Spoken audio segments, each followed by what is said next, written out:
Hi, Eva. Okay, good. All right, so I'd like to call to order the January 18th Concord Carlisle Regional School Committee meeting. Cynthia, would you like to call Concord to order? And we can have a roll call. I'd like to call the Concord School Committee meeting to order as well. Can we have a roll call, please? Anderson present. Booth present. Morano present. Mustafi present. Rainey present. And Wilson present. And I will note that this meeting is being recorded. And before we begin, just one note about discussion item, what is that, 6C?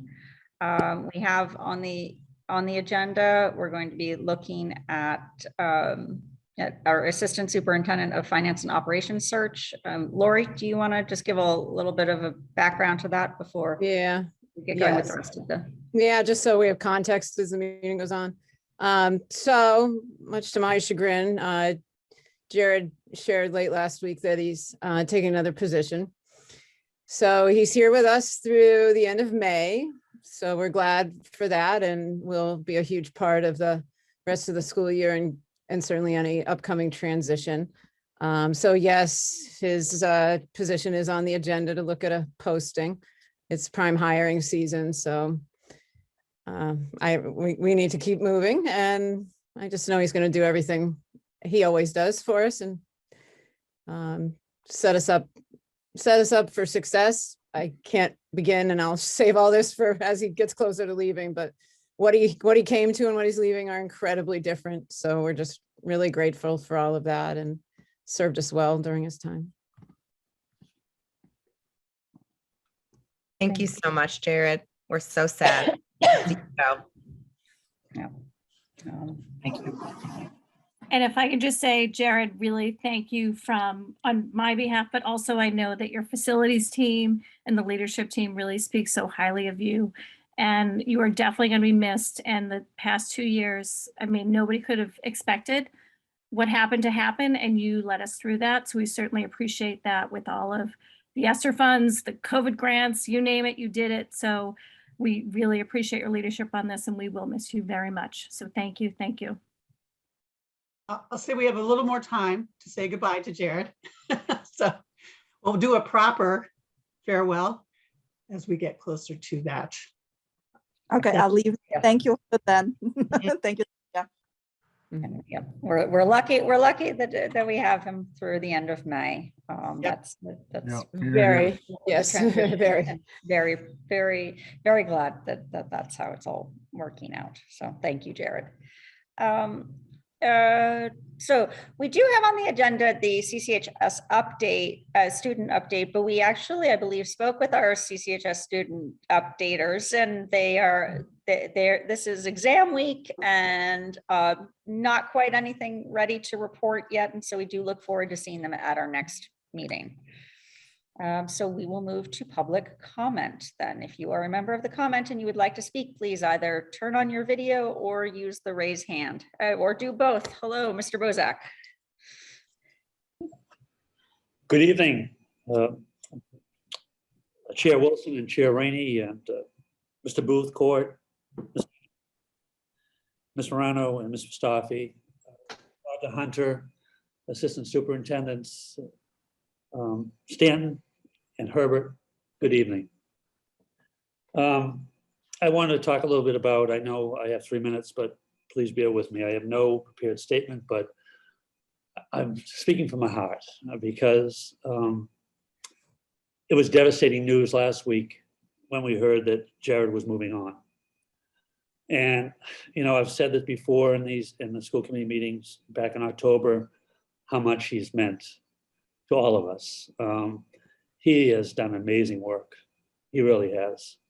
I have been here for 37 years. He has been the best finance director by far. He has developed trust. And I just look at his workload. I look at, he's got 2 budgets to prepare, operating budgets. He's got a capital budget. He settled 7 contracts. I helped settle 7 contracts. the Concord Middle School Building Committee and every other committee and his daily work. I'm devastated. And, you know, I think we have the best. And it's all about trust. You know, I've been here a long time, and prior to Dr. Hunter becoming our superintendent, this school system was broken. And, you know, I was there for all the meetings, and there was no trust in the community. The staff didn't have the trust in the administration. The boards and committees didn't have trust in the administration. But Laurie Hunter turned it all around with her team. There is trust. The staff trust her, the community trust her, the committees and the boards trust her. She has done an amazing job. And I have been here a long time, and I care about this school district, and I care about when we have such, and I've never seen it so good. You know, first-class superintendent, we have 2 first-class assistant superintendents. My job doesn't touch Kristen at all, but I know the type of person she is. I know how respected she is, and we should be thankful, very thankful, what we have here. But there has to be a balance, work with family. And I think, you know, I know it's probably too late for Jared, but we just have to respect people and make sure we balance work with family. So I leave you with that. I'm sure, I know Jared's here till May. I'm looking forward to working with him. But, you know, and I say this constantly, that we're not like any other district. We have an ASME rep that came to me a few months back and said, "What are you doing in Concord for COVID?" And I told him, he couldn't believe it. Because he pushed back. I go, "No pushback." And he says, "Well, I have so many grievances from people that don't want to do it. They're doing extra work. They don't want to." We've had none of that here because of the leadership, communication, and trust. And I just want to finish with this. I know we thank the building service workers for their great work, which they are. We thank the bus drivers. We thank our amazing nurses. I think it's time to thank the administration, because they've done. I know I'm exhausted. I can't imagine, what their days are like. And I just, I think it's for a president of a custodial union to come before this committee and talk about his boss who was leaving. I think it means something, because, a lot of places, the boss is leaving, great, but that's not the case here. It's not the case. Jared Stanton is the best, and I will miss him. And I think we should be blessed that we have the leadership we have at the school district. So thank you very much. I wish everybody good health, much happiness in the new year. Thank you for letting me speak. Thank you, Jim. Thank you, Mr. Bozak. Thank you, Mr. Bozak. Those are wonderful words. Thank you. Are there other members of the public who would like to speak? Please raise your hand. I don't see any hands raised in the participant tab. Nope. So we'll move on to correspondence. At the region, we just had one correspondence about facilities fees.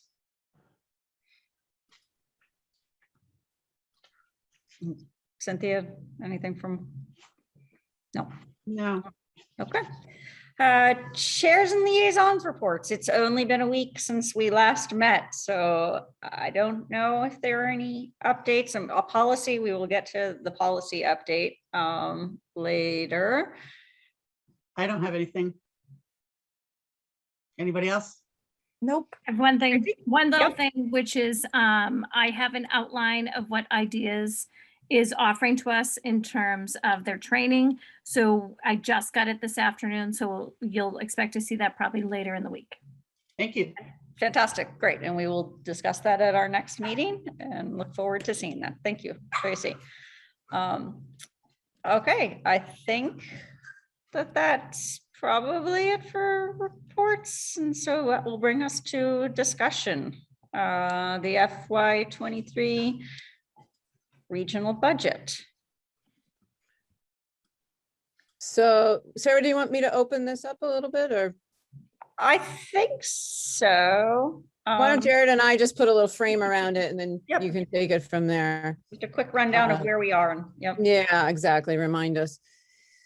So we're bringing back to you essentially the same information you looked at last week with the small change of splitting the DEI director 60/40. So those numbers have been reworked. Jared, are there any specifics you want to talk about? Yes, I can even screen share right now. Let's see. And I can just very quickly run this down. Okay, screen share. There we go. Okay. Can you see that? Yes. All right. So it's taking you right at the top. January 12th, we presented this slide, and the superintendent's recommended budget was $36,644,994. We were over the Concord assessment was the 821,558. At that time, we were about $186,414 off. So to get there, what we had to do is we had to come up with $240,813. So the way that this worked is we made recommendations of $50,000 for Chapter 71, $87,000 for Chapter 70, then the $40,000 reduction of the salaries going to the special ed MECO grant. And then we recommended at the time an offset from circuit breaker of $63,813. But because we moved the DEI director back into the general fund and changed the FTE from a 0.6 to a 0.4, there was a budget decrease of $28,575. Therefore, we reduced it off this circuit breaker amount. And by doing that, it got to 0. But what it did do is it decreased the budget amount. So, and that's what you see in the vote. So the new budget, if that is, if that recommendation is taken, is $36,541,181, which is an approximate decrease of this 36 million. It's 103,813. So in effect, all the numbers remain the same except the top number and the corresponding assessments. Correct. Thank you. Now, is that slide 2, Jared? Yeah. That is the only slide. Okay. Yeah. Because Any question there, Sarah? The reason why this number decreased is because this is.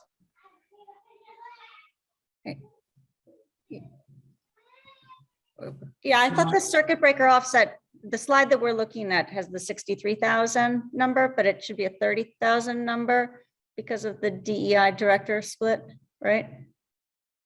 Oh, my. I have 3 screens and I've been going off the one that I thought I was sharing the whole So time. we're seeing that. Okay. Oh, Makes, Yep. that makes more makes- sense. Yep. I am sorry. How about There we that? go. Yes. Okay, Better. my apologies. I was highlighting this stuff and I was wondering it. You were was doing a the- great job Yeah. with a different slide. right? Yeah. So yes, this is now the reduction of the circuit breaker. So Sorry top about that. line, so contrary to what I said a minute ago, then the top line remains the same and you're not going to require as much of an offset on circuit breaker. This number actually did decrease. So Okay. So that is ultimately, I think we're gonna need to see a slide that is current before any vote, if we could, sure. if Yep. indeed that one number is gonna change, as you mentioned before. Well, if the recommendations are taken, yes. Yeah, this would get us to 0, and then the number that is in the vote would be the 36,541,181. So I can just add a line right here, and I can send it out if you'd like. Or once you're ready to vote, I can just pull it back up so you get a visual.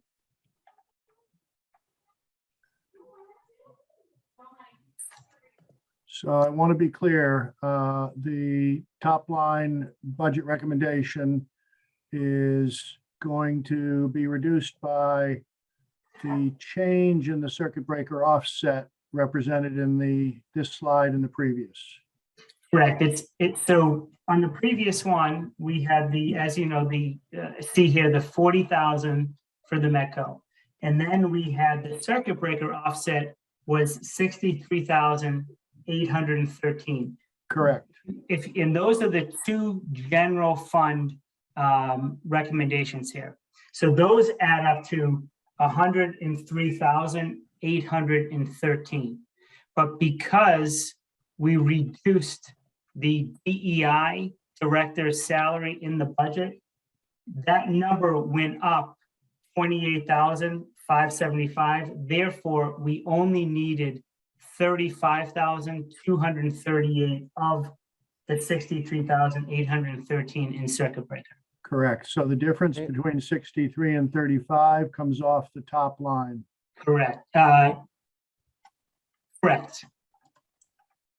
Which, yeah, Okay. So it's a new total recommended number. yep, Got it.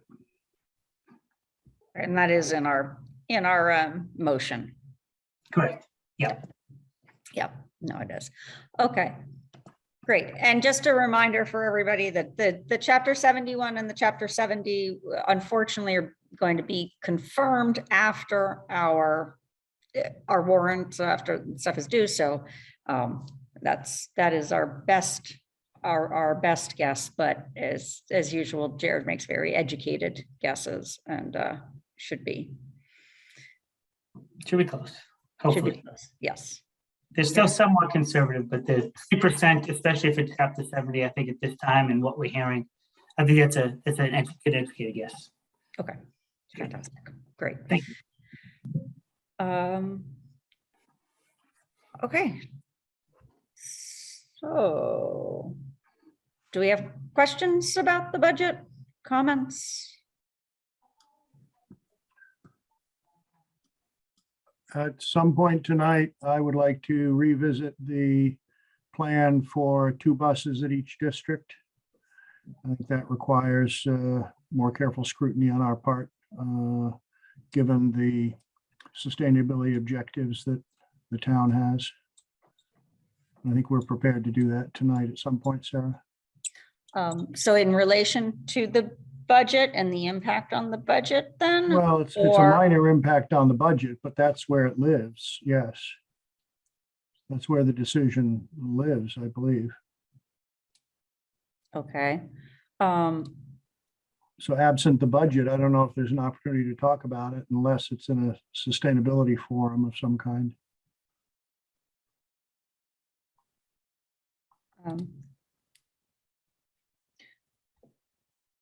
And I mean, the alternative, I believe, was John Arena going to join I us? told him 7, so that's why he's not on yet. Yeah, He's- he was okay. doing, he He texted can me, probably hop on if we let him know. yeah, he texted me 40 minutes ago that he'd be home in 40 minutes. So I'm sure he's just getting home. He was driving today. We were a little short. Oh, Okay, well, I don't know if we have others. Give the discussion during the vote. We can have a discussion during the vote. Yes, yeah, we can. I think, because we'd wanted, yeah, John would hopefully give us a little bit of context about the upstart of just the history of electric buses, the current status of our buses. Not, we don't need to go into deep dives on odometer numbers and things like that, but just to understand where we are. And he might be delayed. There was a train accident. I hope we're not going Oh, to get no. bad news. So West Concord was kind of shut down. Yeah. Anyone? Okay. So why don't we move on and have that discussion during the vote? Okay. I am good with that. Good. Okay. So then that brings us to, where are we? To policies. Court. Would you like to tell us where we are with facility use policies? So let's do the easy one first. The subcommittee met last week after our school committee meeting, and we went extensively into concussion protocol. We had the good fortune of having Aaron Jonkus with us. He had been in touch with Lisa Koski, perhaps others as well. And we made a lot of gains on it, but we're not quite complete. And Aaron and I were sent back for a little bit of additional work such that we can bring it back to the subcommittee.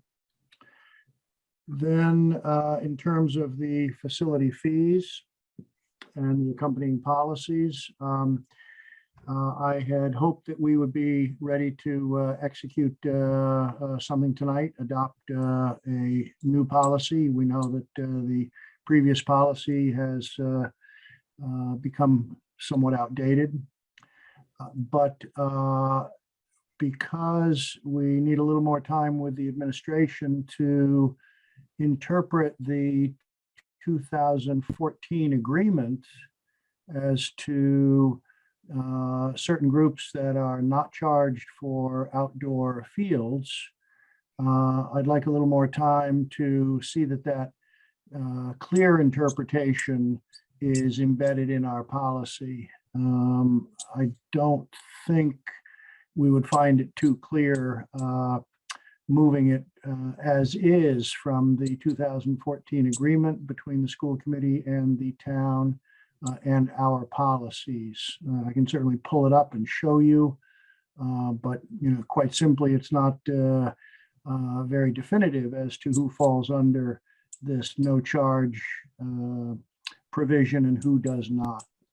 So I know this comes as a surprise to my subcommittee members, perhaps to you as well, but I think we'd be well served to give it another week.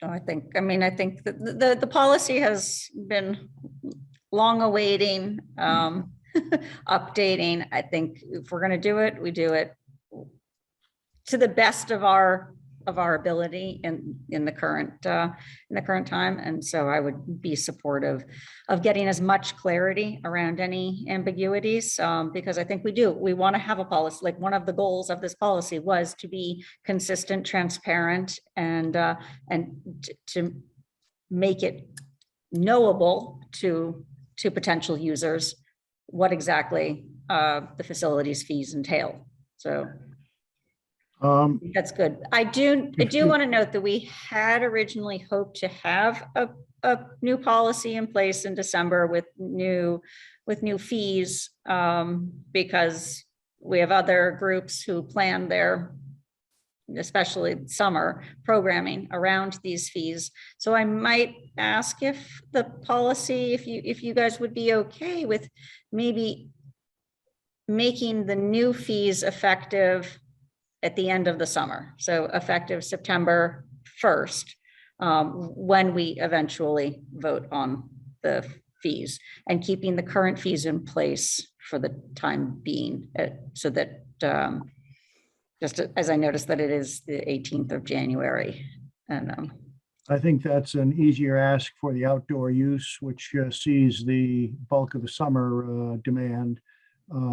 As to indoor use, I hope the answer is yes as well, Sarah. We would pause briefly and ask the business office, are we comfortable with the cost recovery necessary for the indoor use? Or because these fees were last updated in 2009, are we woefully out of date? But I think we're going to be okay for both outdoor, indoor, certainly outdoor. So we'll certainly take that recommendation seriously. yeah, Jared, I mean, I guess if there'd be if it would change something dramatically from projections, I mean, I suppose we could do an across the board nominal percentage, but again, it's the same. My gut is that it's like the policy itself. It's better to wrap up a final version and have it right than to piecemeal out the changes. Yeah, I agree. This budget did not incorporate any additional revenue Okay. for this. So I think for a year or the summer, we will absolutely be fine. Okay. So I think we'll be well served by one more week. Okay. So thank you. Great. If that's acceptable Thank to you. everybody. Thank Or you. can I just ask, are we going to meet again this week as a subcommittee? Is that thinking or no? Good question. We'd have to call it immediately. Okay, or next week? Well, whatever. I'm just going to interject one thing that may change your urgency on meeting this week is that if we move efficiently through everything today, we may not have a need for a meeting next week, which would be our next meeting would be February 1st. Okay, so we'll sit tight for the moment, but good point, Okay. Tracy. Yeah. Thank you. My one ask before we leave this topic, just if questions could come into us. We were trying to respond when questions came up today, and if there's a way to gather those, we could be probably more effective in getting responses to you and timely information.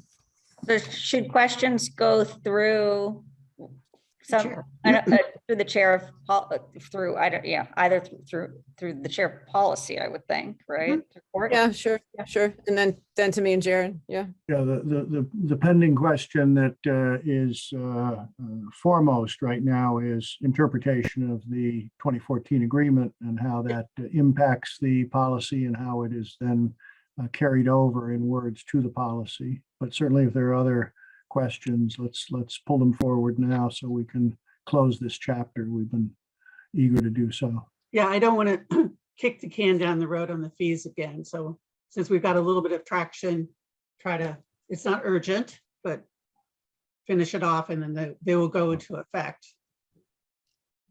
You know, in Okay. September. So does it make sense for the whole committee to kind of go through court and then court, you can distribute to all of us the questions so we know we're not repeating ourselves? If I had a different question than say you did, and then I'll get copied on the responses. Does that make sense? That's fine. Yeah, we'll just be cautious to do it right. And Yes, you'll yes. all begin with the documents that are embedded in the agenda tonight.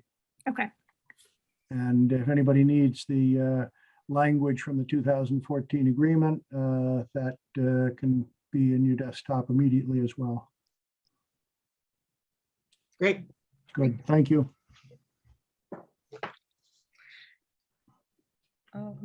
Okay, so I think with that, we'll move to the Assistant Superintendent of Finance and Operations search.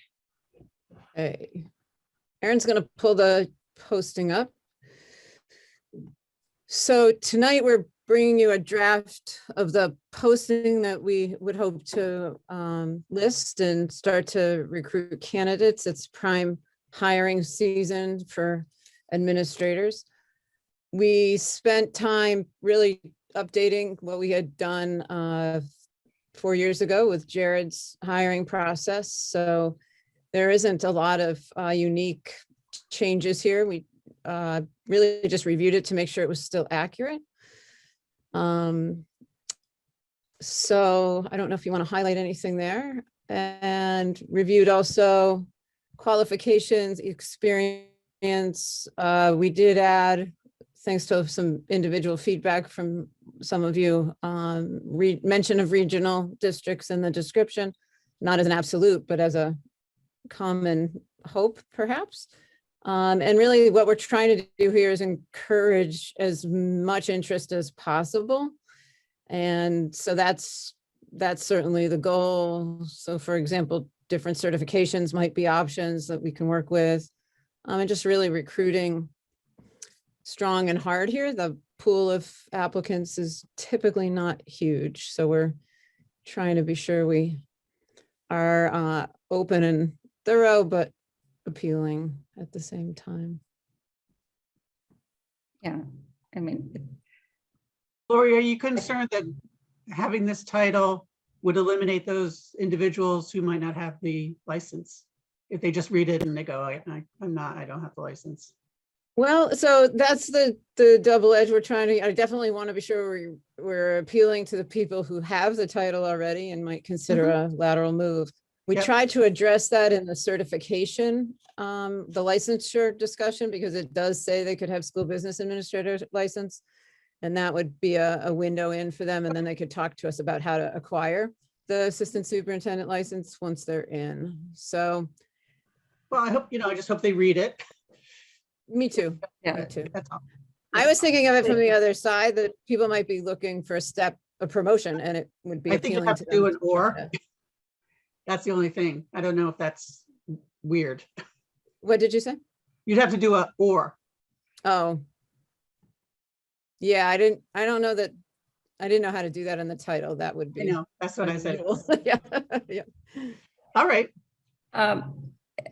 So wait, I'm sorry, on this, can you point out to me, because at the end it says a master's degree in education, business administration management, or accounting, and a valid DESE assistant superintendent or business or a business administrator Yeah. license are required. Do we have an expectation that somebody would have do we have an expectation that somebody would have the assistant superintendent licensure at some point? Yes, and I didn't know how to qualify anything in the document without it getting too cumbersome. So Yeah. that would be something we could talk on once we collect candidates. Given that you Yeah. would, Can I just make a recommendation that you flip and a business administrator license or a DESE, or right, kind of thing, just because I'm afraid that last piece might get lost, that somebody Sure. might stop at the superintendent piece and go, like, Got it. That makes sense. and just one more comment, if the candidate doesn't have an MBA or a superintendent's license, perhaps it would be a little better to have a bigger range. Sure, that's for you folks So to talk. We have, we have more room to incent the person to get there, you know what I'm saying? To get the license or additional. But they need to have one or the other, correct? They need to either, Mhm. Yes, either have a school business administrator license. Right. And also possible, that brings up a question, like, is an assistant superintendent license enough, or I don't know enough about the licensure. I have to admit that I don't know if a DESE assistant superintendent licensure would suffice, or if we have actually a preference for the school business administrator license. I would think they would have both. They would likely have both, because I don't think you'd become an assistant superintendent of business and finance without having, or finance and operations without having come up through the business administrator licensure. Okay, That So- was my assumption. okay. Cynthia, if I interpreted what you said correctly, I'm not sure I did. A greater salary range gives more headroom for somebody who comes in with one license and gains a second license. A Is little that less where you go? experience or what have you, right? I'm sorry? A little less experience perhaps, or, Okay. And does this number that we're looking at represent somebody with fewer years in service than Jared Stanton? That's Jared's salary. Okay. All right, so it doesn't represent the fact that Close to somebody's it, been in our district for multiple years. So Okay. he's 4 years in with that. Yeah, all right, thank you. I do think we have to be a little bit careful on the salary, because it is a lot of, I think about budget season. It's a lot of night meetings. There's an expectation that's probably greater than, we could look at all of our administrator salaries, but I think that, that's a competitive salary. And if we want to attract the best, I would say keep it at what we have it, but that would be my opinion. I would just say make it a bigger range, not lower it. Oh, okay. Okay. I was like saying 160 to 175 or something. I don't think we're gonna attract people at 160, I'll just be honest. Well, But that's- yeah, well, my only thing is, it was interesting. I had a conversation the other day about just, I believe that the town is going through a similar exercise, ensuring that salaries are competitive, you know, in in our counterparts departments. And so given, you know, this is a tricky job market, and it's not the job market in which you want to be the person hiring, you want to be the job seeker. Wages are up, people are competitive, the job pool, I think, is going to be small.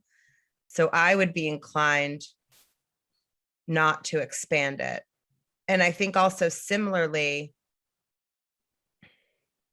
we have another superintendent, assistant superintendent, and I think creating too large of a delta between those two salaries could get tricky as well. When, you know, you're considered the, you know, counterpart to the superintendent. So I get nervous about making it lower for those reasons. But again, I mean, it's not, we don't have to award that salary, but I don't know, that's just, I think it's going to be competitive. I'm nervous.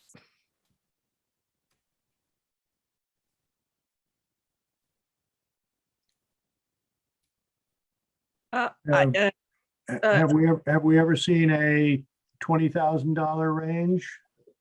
165 to 180 or 185? Or is that 5,000 sounds like a pretty tight range within which to negotiate. That's a good point. Because it is a negotiation.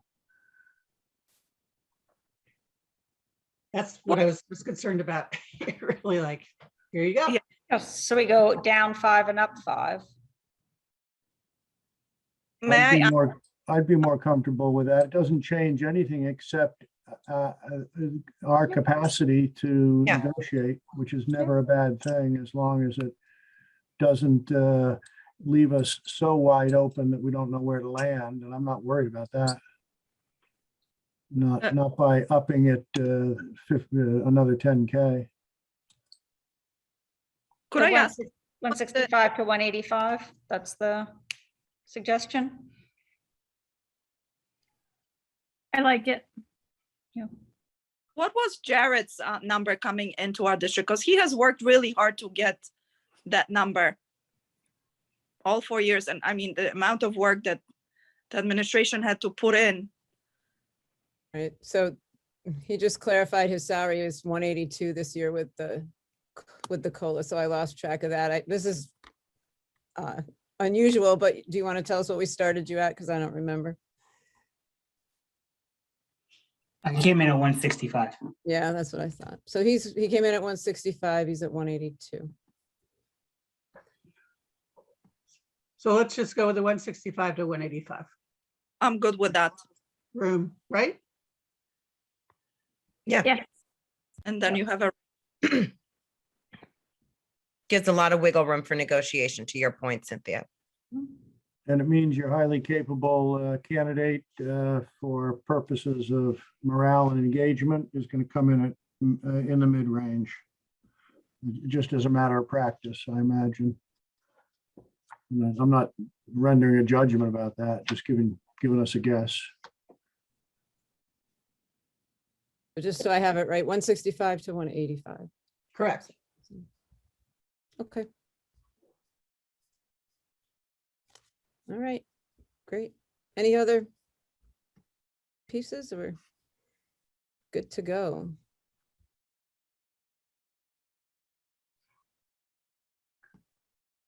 Good luck.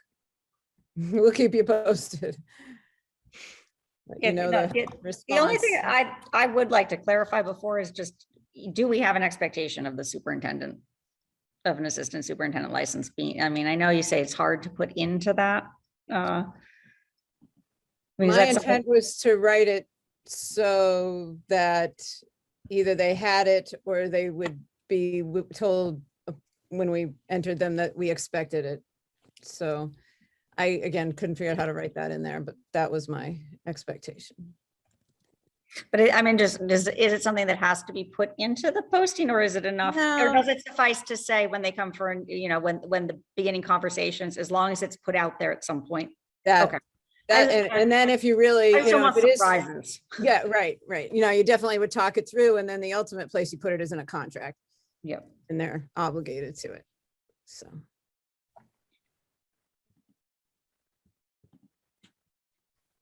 Okay.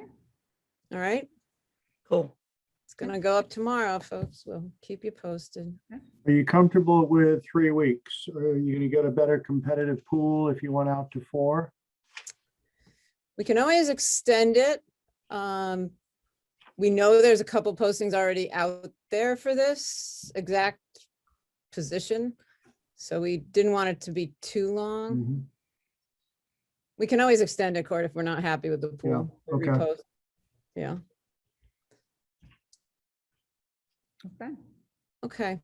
Thank you so much. Thank you. That was fast work. All right, so now we are, oh, I keep losing Budget. yep, we are now to our action items, correct? All right, which we are not going to have an action item on policies at this time. We will now go to, but I don't see No. Mr. Arena here. He was here. He's having trouble with his computer. Apologies. Okay.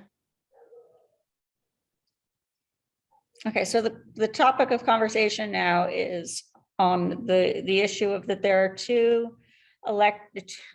two diesel bus leases in contracts in this budget that the members of the committee don't believe aligns with our sustainability goals, initiatives, and commitments. So when Mr. Arena, I know that I'd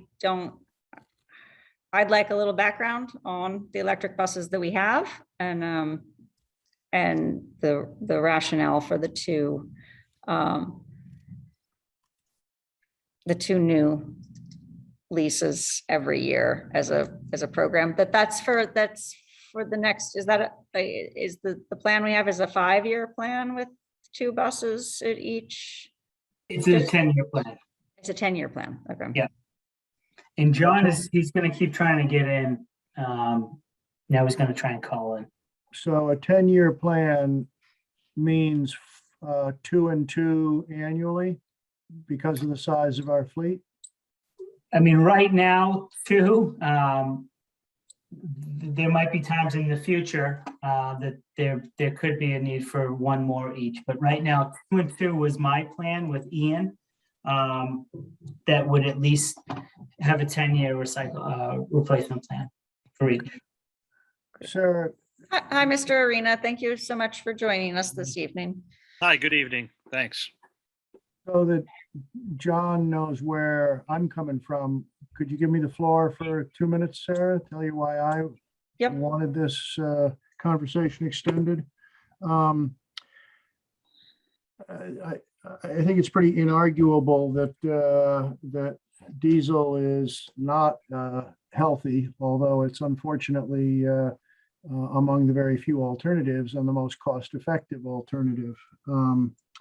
We know that these particulates are not good for hearts and lungs, and in particular kids, because they run hotter and faster than adults do. We know it contributes greatly to ozone. We know that it contributes to acid rain, which is a particular evil for New England. And we've got a climate crisis on our hands. I'm not certain that this school committee is acting like we are in a crisis. 2030 is coming at us pretty fast. We don't have a lot of running room. So I think we've got to incentivize ourselves to start to think differently. I went to the Environmental Protection Agency sources today. They're pretty unambiguous about this. If a bus is prior to 98, it's something that needs to come off the road. If it's 1998 to 2003, have we done our idle reduction? I hope we have. We've tried. Have we done any retrofitting or at least studied it? Have we done any engine replacements for the engines that can run in a way that's not quite as dirty? Are we doing everything we can with fuel? I know if any of these are within John's capacity, he's probably doing it, but I don't know if we've given him the resources to think this way. The EPA also recommends that if we are a well-endowed district, and that's also inarguable, that when we rid ourselves of the older buses, we ask if there are other districts that have even more ancient vehicles that could benefit from ours, so that we do a win-win for us and a win-win for another district.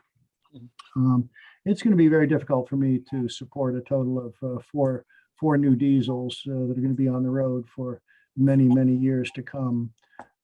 So I'll be eager to hear anything that John has to say about what we're doing for preserving the fleet in such a way that it's cost effective, but most of all doesn't contribute poorly to kids' health. Well, yeah, thanks, Court. I'm not going to disagree with all the topics that you brought up. It's definitely something that's been in the foresight of not only the district, but the state. So we are, as a district, again, started in 2016 with the first electric bus, starting to work the process in. We haven't had great luck with it. That's kind of being the first on the block and learning as we go. So we're now just got our second bus, and as far as all the environmental impacts, I think it definitely would improve, but we need to have the infrastructure in place. We need to make sure we have everything that we need in order to run those buses in place prior to just go ahead and buying them, and making sure what we buy, if we're buying electric, that we're buying what works here in the Northeast. We know certain buses with battery issues that are still being worked out. I mean, every month that goes on, there's just changes and updates that we don't want to rush in anything like we did early on and now constantly are repairing, which is costing us more, because now we're basically at two buses now where should just have one. So we have to just make sure we're in the right place to do the expansion of electric. Mr. Arena, I know that when you have you need to charge overnight for the most, I don't know what the time to charge an electric bus is. Like, does each bus need its own dedicated charger, or just for the infrastructure standpoint, if you were to expand the fleet, what do you need to do in terms of facilities to accommodate that? Well, first of all, it's the power to charge them. And yes, they do need to charge every day. And in some cases, depending on the battery usage, the types of batteries that are on the buses, the mileage rating, then you get into the winter and you start to decrease some of the mileage rating because now you're running heaters and other, road causes that make the batteries run less efficient. So it's really, again, it's going back to the infrastructure. How are you going to charge all these buses? And you do need one charger per bus to efficiently and effectively, start every day with a full charge. We're going anywhere from 70 miles to, they're getting up to, 150, 300 miles on some of the newer buses with batteries. But do they work in the Northeast? That's where we're kind of in between right now.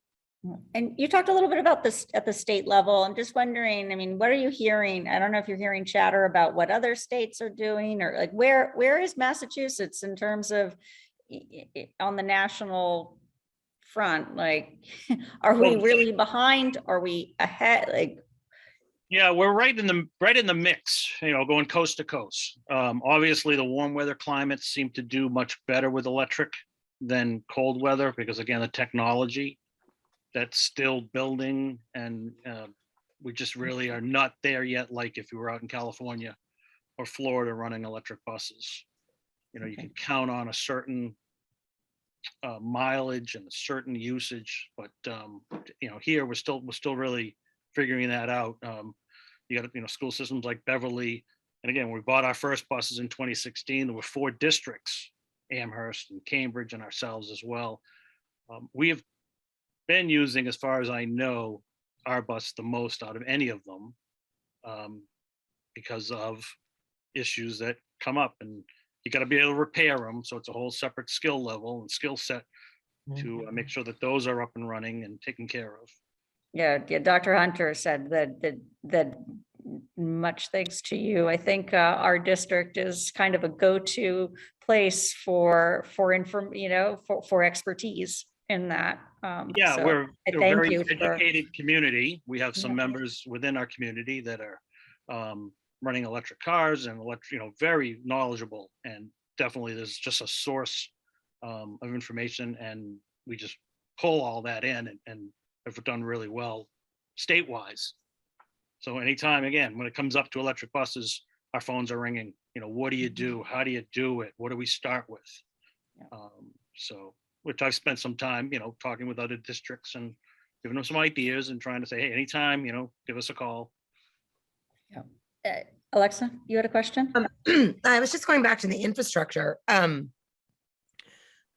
Does the infrastructure to like the charging stations essentially, are there like high, low, medium costs associated with even having that over and above the cost of the bus itself? And I guess also, how many buses can we currently charge here?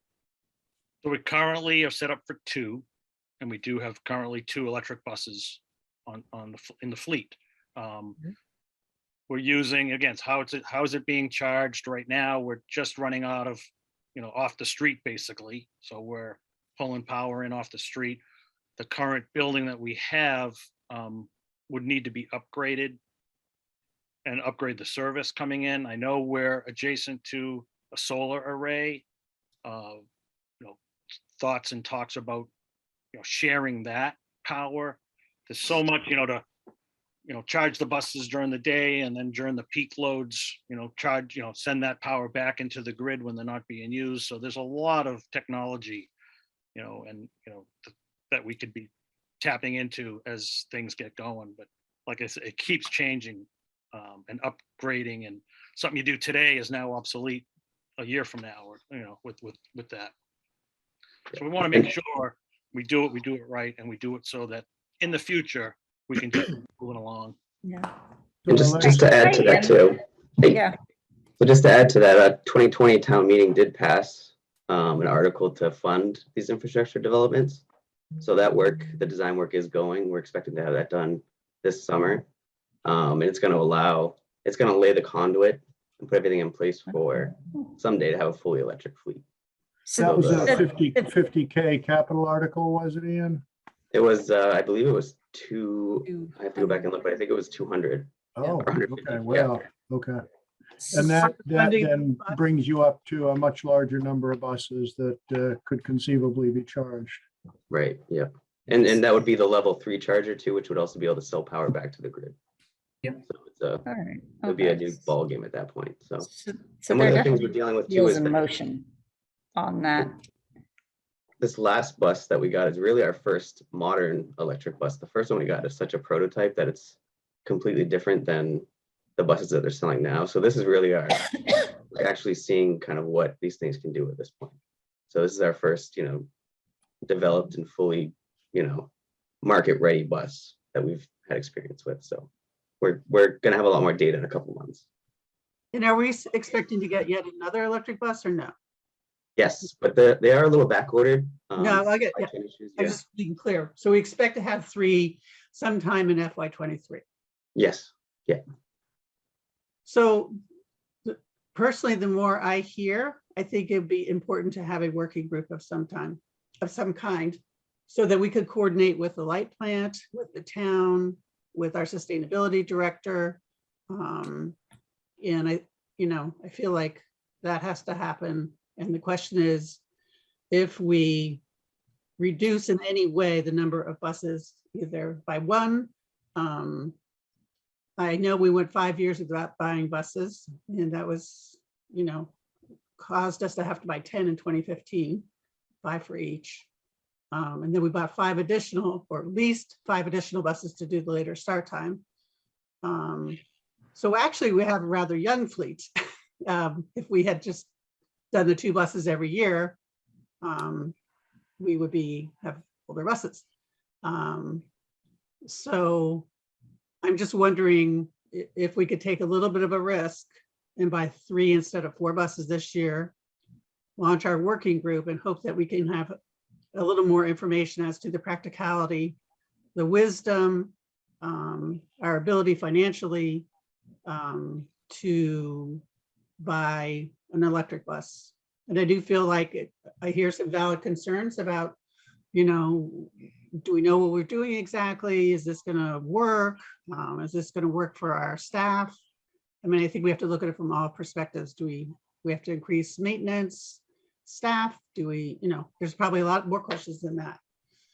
So the question is, would it cripple our fleet if we have 3 instead of 4 buses? To that point, I looked at the mileage, which doesn't alarm me. So that's why, John, I was really paying attention to the EPA's reference to the year of the bus being a real indicator of what kind of harm it could do.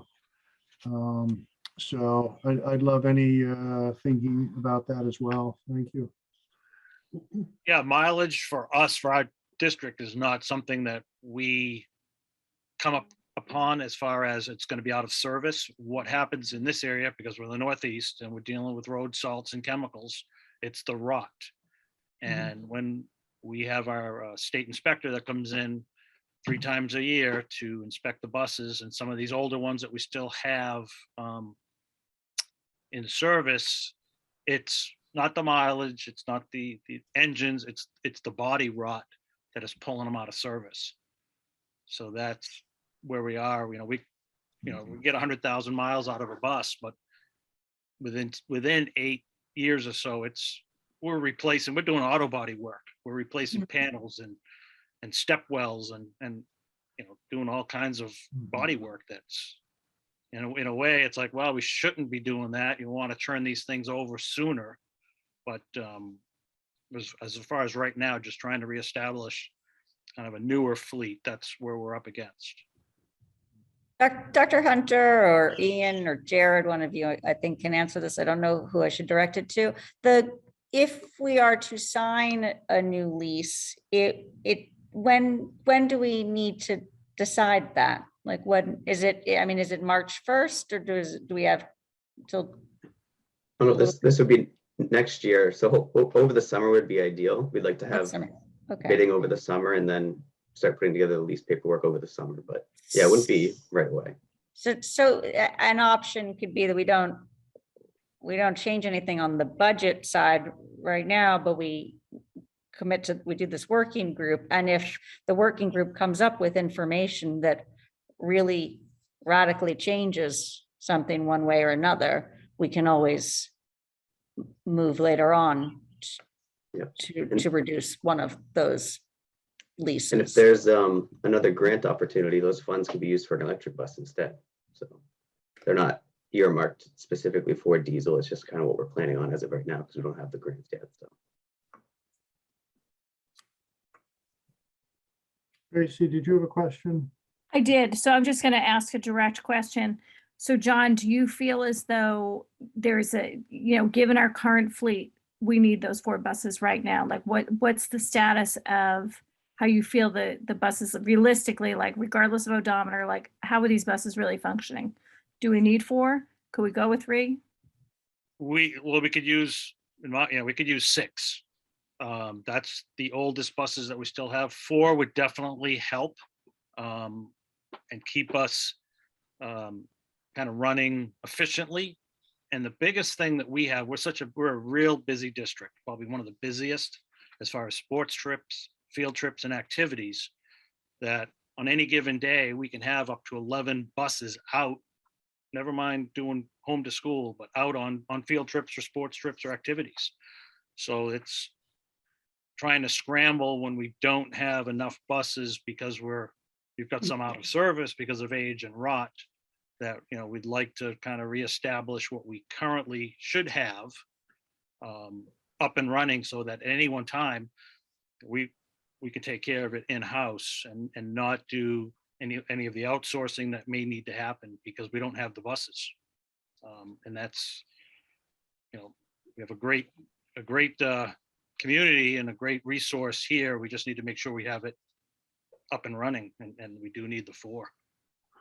What Joyce, kind of, oh, go ahead, So- Court, sorry. just to follow Or on Tracy, that, Tracy, did you have a follow-up? I just wanted to finish. So regardless of whether it's diesel or electric, you're saying we need 4 buses.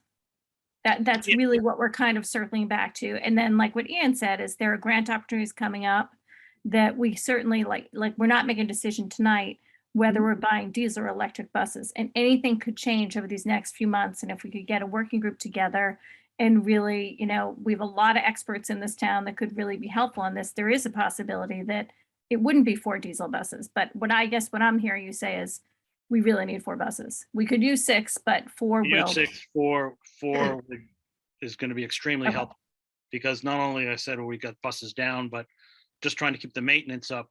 And even now, you know, even though the buses, we've got the 10 buses from 2015, 2016, we're already starting to do heavy duty maintenance repairs on those that, you know, we should almost have started at this point, started to replace some of that fleet and not wait until a bus is worth $500 for scrap metal, trade these buses in when you can get 30,000, 40,000 for them on trade, and kind of find that sweet spot. So right now we need the 4 just to kind of not be, you know, look out the yard this afternoon and we had 1 bus left out in the yard that was running, and it was actually one of the newer electric buses. Everything else was out. And it's just because we, you know, there's so many trips going on and activities, and we need to support the students in the community. And I'm not making the call like, oh, we can't take that sports team somewhere because we don't have a bus. And We really appreciate that. I can tell you. And just like all the other districts, you can't call up somebody and, hey, do you got an extra driver and an extra bus? Because nobody does. Yep. So we're trying to do it in-house. We got the mechanics driving and got some retired drivers that when they leave, I say, you know, you're coming back as a sub just to take those sports trips and, you know, keep the activities going with these students and the community. Thank you. So maybe if we, I mean, we have this working group that looks at opportunities. Also, maybe is there some kind of chart of the residual values or anything, or I mean, how do you quantify and know when you hit that sweet spot? Well, it's based on sales and, you know, what the use could be. Mhm. So in the past, you know, we've sold a couple of buses that were still, you know, decent buses. And again, not like Cord had mentioned earlier, another district that just has buses older than we do, and that possibly couldn't afford $100,000 bus, but 30,000 they could. And for us, that's, you know, that's a great chunk out of a new bus. When you're buying $130,000 buses, and you can take 30,000 as a down payment instead of 500. It's you know, good business plan. And what I'm hearing you say is that the 4 buses that we'd cycle out right now that we'd be replacing are already all the way at that 500. They're at the scrap point, or they're Yeah. somewhere, they're below the 30,000, but Yeah, not quite scrap. They're out back. We got them stacked as cordwood right now in the lot. So yeah, they're just sitting there. And it's tough to even get somebody to take those. I mean, they're just, I'm not going to pay to have them taken away. You know, we've got to get something for them. One did go about a year or so ago to the fire department to assist them in training, which Oh, is right. valuable, especially with retraining on the type of buses that are in our community is something that they're finding very valuable. So it was something there. So It was John, worth- do we have buses sitting there that are older than 2008? Yes, Oh. So we can trade those into the EPA. yeah, we have, there's, well, ones that are again, out of service that are Right. no longer we can use. They're sitting there just, waiting to Oh, go to a scrap pile basically, but we're running, currently we're running, the oldest bus we have on the road is a 2009 that was still running. right. That's got 145,000 miles. The on it. EPA will take, last year they would have taken a 2006 bus with a grant. Yeah. For We've electric. been kind of hanging on to them for that purpose. Oh, okay. But all the buses that we have and even the older buses, everything has been retrofitted for the clean burning diesel. And we're running state-of-the-art filtering systems in them. So Don't give any more away. no, we're not. We're not giving them away. Like I said, we've got to, get them, trade them for the electric program or get rid of them and get new buses in replacement. Alexa? Yeah, so again, I'm very comfortable with the idea of having a working group. And I also think too, something that we need to think about as a committee for next year is if this is really a priority to me, this should be on our goals. Sure. How this missed our goals this year, I think is a mistake. Well, if it's so So important to Alexa, us, I guess I was a little not aware that we have a Concord has very, very clear sustainability goals, and we are a department, not the region, but the Concord Public Schools Department of the town, and we should have and do have the same goals. yeah, but they're just not on our goals, but as Right, Right. yeah, Good so point. what I'm saying is, I think moving forward, we need to align them and Right. make sure, and then it will help us ensure that this is stewarded properly through, and the working group is really putting their money where their mouth is. and we do have a electric fleet policy that we'll be working on. But that's being worked on, it doesn't exist, right? Correct. We put it off a year, in fact, because we want more of Concord sustainability work to fall into place that'll guide us. I mean, that's not Yeah. set in stone a year necessarily. I wonder if I could follow on to a point Tracy made. Alexa, is that okay? Yeah, sure.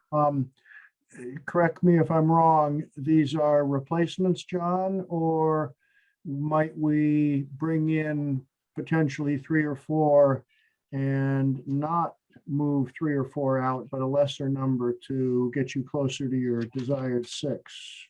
How's that going to work, or is that a future decision? Yeah, I think, definitely the 4 this season is what we need. And then the future decision on the others. Can we hope? My point is, we bring in 4, so are we going to replace all 4, i.e. rid ourselves of another 4 so that the overall number of running buses stays the same, or? But I can answer that. I'm So not clear, that's Yeah. all. Yeah, So- that's what we're trying to get is the 4 that we have are going to replace current running buses that, again, just mechanically. Okay, Yeah, so it's 1 for 1 on the new purchases. Yep. Okay, thank you.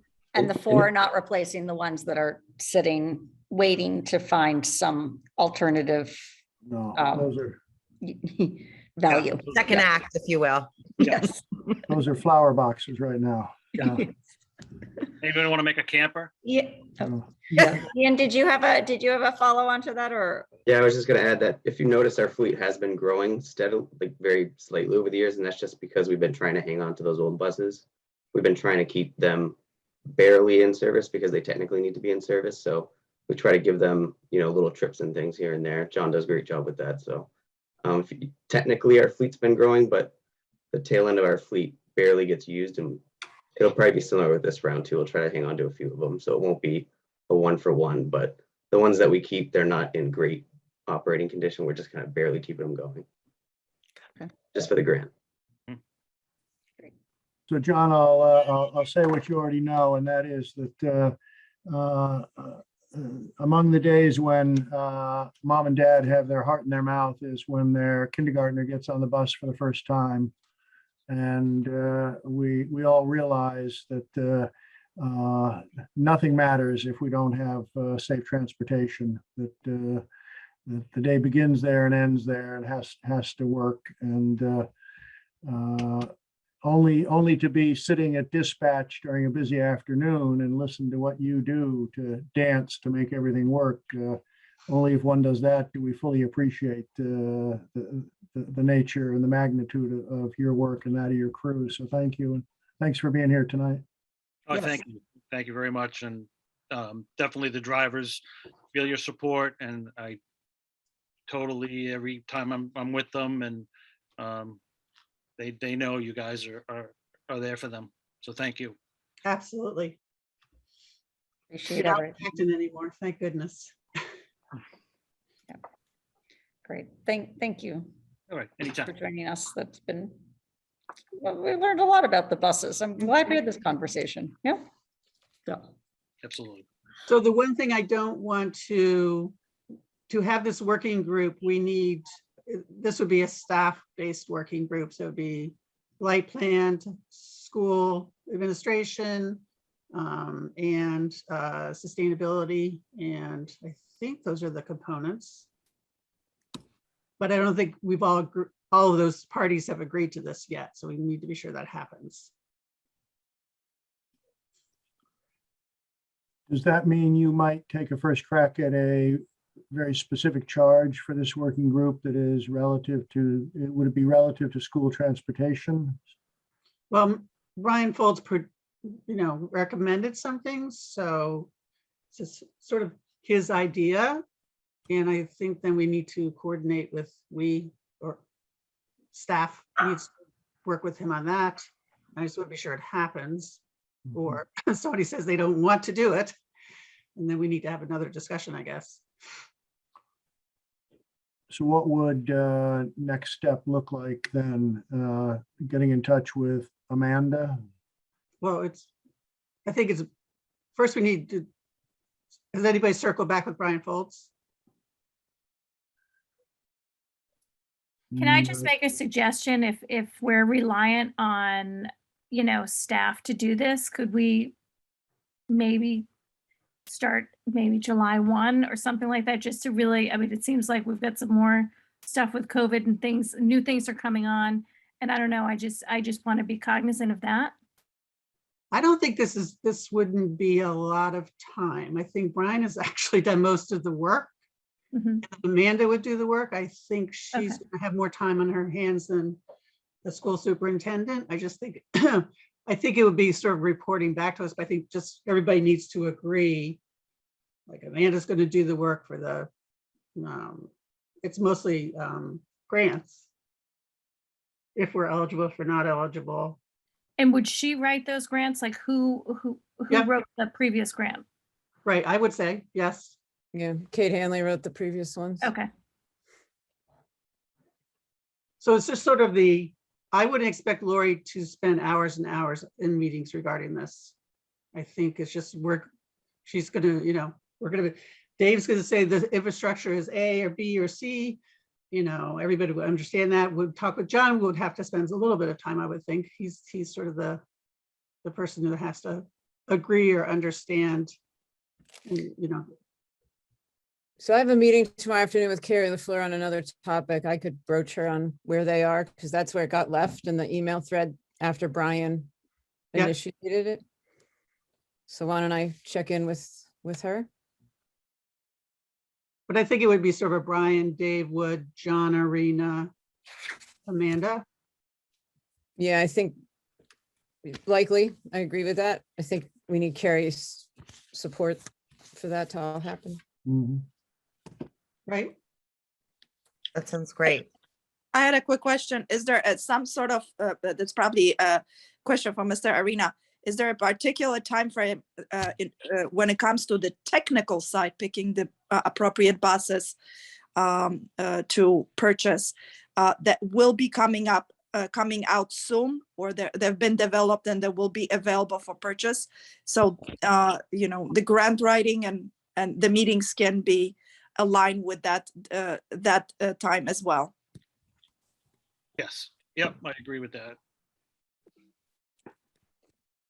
Okay. So does that mean that we're ready to now vote on the budget? To have a motion to vote on the budget? Hold on. Do we have a motion with the new number? I think it was, We I did. think that the language that Jared gave us for the budget has the Yeah, there's a motion. Yep. 36.5 rather than Yes. the 36.8 or whatever it was from, And that is the guideline number. Do you want me to make the motion? Sure. Okay. I move that the town raise and appropriate the sum of $36,541,181 as the town's apportioned share of the Concord Carlisle Regional School District budget for the fiscal year ending June 30th, 2023. And that the same be expended only for such purposes and under the direction of the Concord Carlisle Regional School Committee. Concord's total assessment is $25,957,151, and Carlisle's total assessment is $7,335,411. Anyone second it? second, Sorry. Did we just have our discussion? any more further discussion? well, I'm gratified we have an understanding that we're working on transportation. It's not a big part of our budget, but it's a big part of our operations. Yeah. And significant on a number of levels. I was happy to hear that there's all that work on the infrastructure already happening. That's a very big piece of it, piece of uncertainty. So thank you, Ian, for that. Okay, so we can have a roll call vote. I'm sorry, before you vote, I just noticed that I just put in the 25,957. It's, That's I the old used, number? yeah, it's actually, I did this today by mistake. So that number is not 25,957,151. It's 25. Yeah. 136,529. And Carlisle is correct. It's Carlisle's. Carlisle is correct. I just by mistake looked at the without debt assessment by mistake, and that's why the 957 got there. My sincere apologies. I can do it again. Withdraw your motion. Yeah, withdraw your motion. Okay. I'm going to withdraw my motion. I'd be comfortable if we gave Mr. Stanton a few more minutes, make sure that that new number is correct, that Carlisle number doesn't need to change. Yep. Just, we want this thing to stand up tomorrow. Yep, it's correct. The reason why that 957, 151 there is there, the assessment without debt is 21,957,151. I just looked at the wrong line.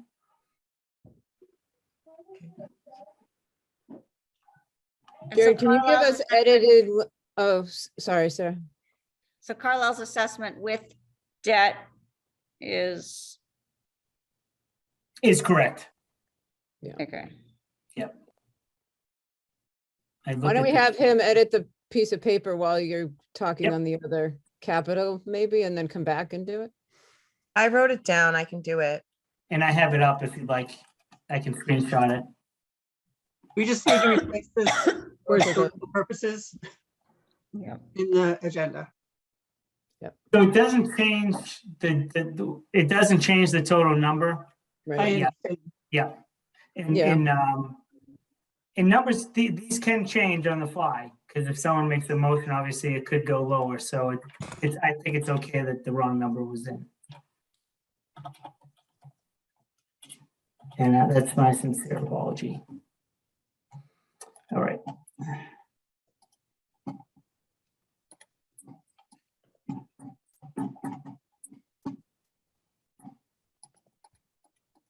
Shall I make a new motion? So Sarah? discussion on what you're putting up. You've got your assessment and the delta between the budget and the two assessments is the revenue offsets, yes? Yep. And all these numbers are going to stand up against those revenue offsets that give us the delta between 25.1 and 7.3 and the total 36.5.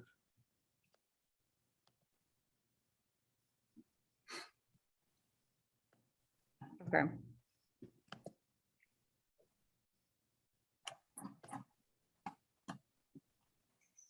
So we can have a new motion now.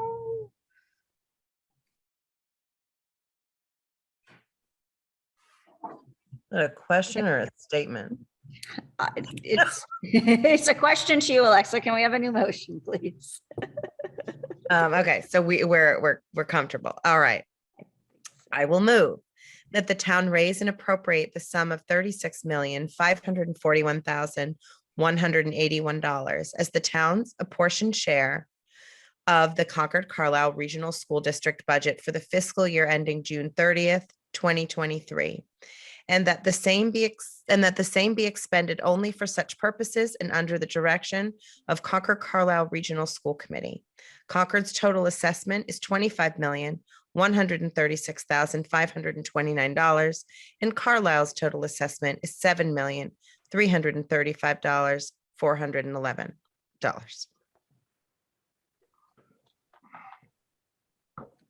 Is there a second? I'll second. All right. Discussion. Can I ask one question? Should these numbers both add up to 36,541,181? No, because we've got a third number, which is the revenue offset, he said. Yep. So that revenue offset you're carrying, I'm just playing with my calculator here. You're carrying a revenue offset then of, which are estimates. 4.1 million. So the total on assessments is 32,471,940. Therefore, we carry approximately $4,069,241 in revenue. Okay, That's what I'm getting as well. Okay. Okay. That's confusing as heck, but that is the truth. So we've got Concord plus Carlisle plus other sources equaling 36,541,181, with the other sources being estimates. Thank you. Did we have a second yet? Yes, that was a second. Okay. Thank you. All right. We voting? 25, Okay. 25. Anderson, I for both. Or Booth, aye for Anderson, Booth, aye. Booth, aye. Marana, I. Mustafi, I. Rainy eye. Wilson, I. Thank you to the many, many people who worked on this and Absolutely. will execute on it. And the townspeople who will be asked to support it. This feels good and cautious, and I like it. All right. Okay. So now we have a vote to approve the capital article. Do we want to have discussion after moving? We can have a little preliminary discussion. Well, I About, think someone needs to frame it as we have no number there, so. What is Sure. our, I can open it up and ask Jared to have his documents ready. So you've talked on the paving of the roadway. We've gotten some pretty solid numbers coming from the town's engineering department, so we're grateful for that. Mhm. So I think that's what you're here to talk about. It's a little over $1 million. Jared, do you have those handy? We have two numbers, one with the granite, one with the berm. And it is the one with the berm is 9. I'm sorry. I just had it. I just had Can you it. take your screen share down for a minute so we can see each other while you, oh, there you go. There it is. Oh, is it me doing screen share? $903,124 estimated is one with the lights, and then the other one, granite, $1,053,665. And when you say berm, you mean an asphalt ridge in effect? Yeah, Yeah, okay. and Russ is on here too. Russ is on, right? So we can talk a little on your preferences. And while we're talking about that, we needed to have the actual wording for a motion. And when I click the capital article link on our action items, it brings up the budget wording. No, below it, below it. Below. Keep going down on the document. I was gonna ask the same, Sarah, because. Oh, okay. Do you see it if you scroll further down? We can screen share it. Yeah. Yeah, I don't know. Okay, to approve. Okay, yes, okay, Let's go. Yeah. yep. Got it. Okay, thank you. So Russ can weigh in on which option. Yeah, like what Jared said, it's 903,000 for the asphalt berm, or 1,053,664.81 for the granite curb. Both of these prices include the lights. So I believe the last time we talked about this, we recommended going with the granite curb because we have some granite curb there now, but the asphalt berm that is there now, you can notice it's been damaged by plow. I don't know how old it is, but it won't last. So my recommendations is to go with the granite curb. And there was some talk about figuring out if we can repurpose some of our granite curb and relay it or something like that, if any of Yeah, it's feasible. and that's most likely what they'll do. They'll use the existing and then add some additional granite curb. But the estimate we have is for new granite curb or is already incorporating that, It's for new and it's probably using the existing as well. I'd have to do a deep dive into that to confirm that, but the Is it wouldn't granite go- curb that is there now is still usable, so I don't see why they would be replacing that. It would only go down. right. We could reuse it, and they didn't Yeah. put it into the budget. Okay, I mean, it Yes, seems, but it's rather critical that we get that figured out and know at bid time what we're getting. Mhm. Mhm. It's got to get baked into the agreement that they're reusing. Hence, Yeah. the net add is what it should be minus what we have. Right. So you'll need a whole RFP and Yeah. a whole Yeah. process to get Yeah. put together. Mhm. Right. They'll have site visits, Court, and vendors will come out and take a look, and they'll bid on it aggressively, basically knowing they can reuse that. Now, remind me, debt authorization is a 2/3 at town meeting. Anything else? A debt authorization at 2 town meetings 2 town meetings, correct? with a 2/3 vote, if I'm correct. I think you're right. Okay, but no subsequent ballot.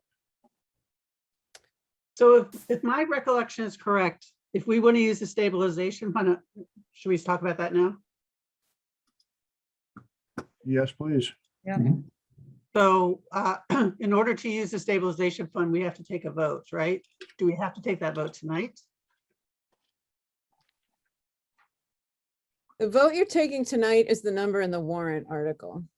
Right, but I would like to lower that by 200K. Right, so it's whatever path you all agree you need to take to get to the warrant article number. Is there a reason we wouldn't vote on allocating that money tonight? What's not in our agenda? It's not.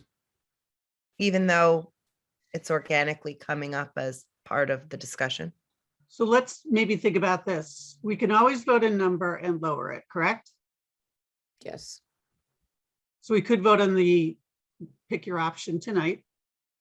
And in a subsequent meeting, we've been able to get the vote on the stabilization fund into our agenda.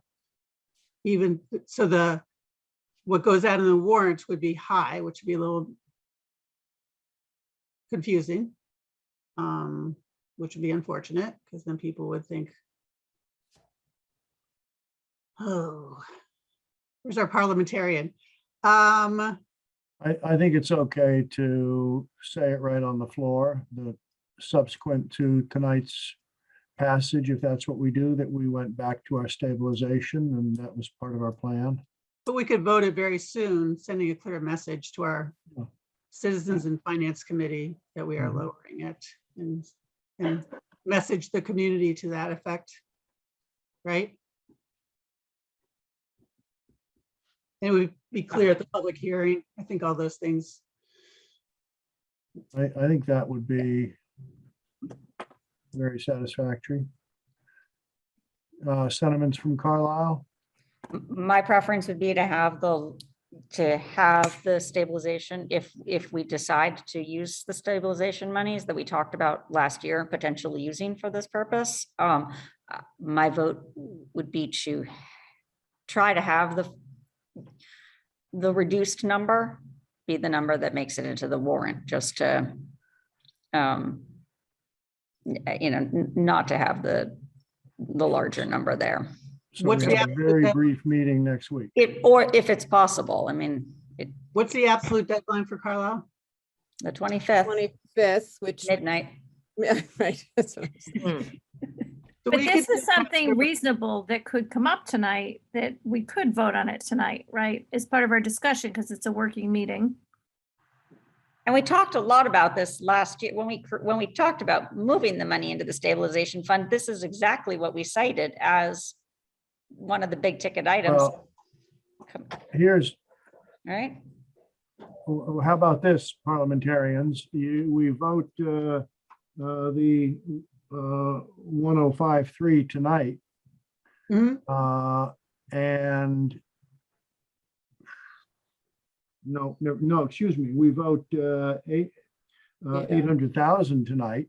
Right, I agree with that. And Kurt. after the warrant closes, we can still tap stabilization. Right.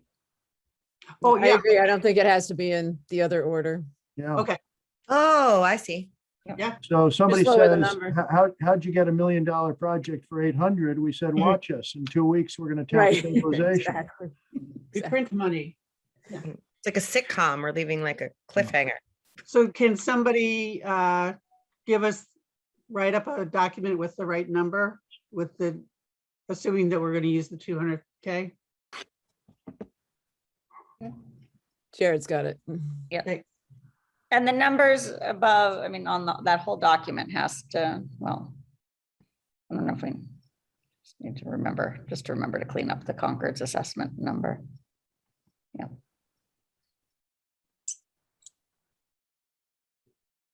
So do you want us to plug in 853,665 into the draft language that is here? Is that where we just went? Is a straight 200 what we have available?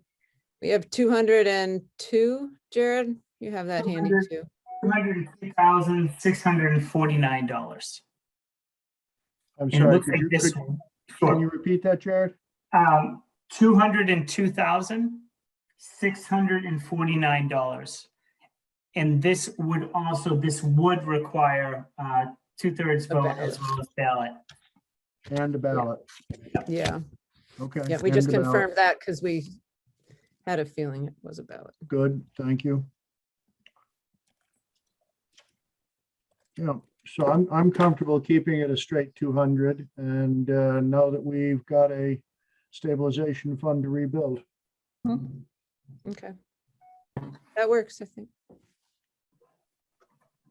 And I think it's a great message, you know, we'll certainly articulate the stabilization when exactly where you said it was gonna go.